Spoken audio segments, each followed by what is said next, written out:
kooxaha geeska Afrika marka garsoorkiina sare uu ka rawaajinaya way baasteen Juweerta Kenya waa duranaysa Juweerta Kenya go'si wanaagsan Saki marna kala soo dhigay face to face 1-1 goal iyo qatay ciyaarta sorry wanaagsan ay sameeyeen kadib Kenya 1 geeska Afrika Juweerta Driver runtii si wanaagsan ay kubadu wahayd sorry wanaagsan ay sameeyeen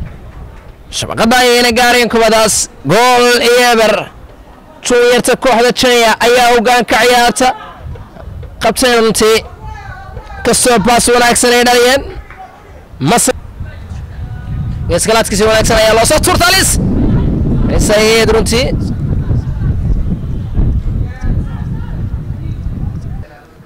si wanaagsan ayaa loo soo tuuray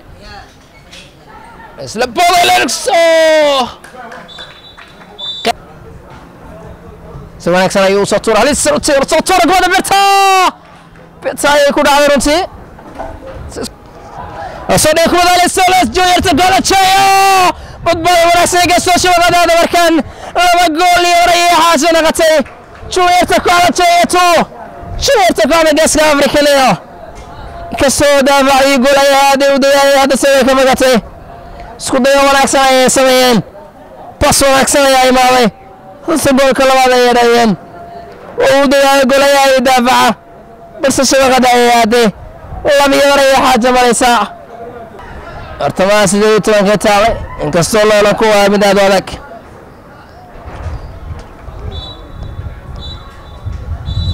laba iyo riixaas ku soo dhamaatay Juweerta kooxda Kenya ka adkaadeen gool Juweerta kooxda geeska Afrika runtii oo ku laadaysan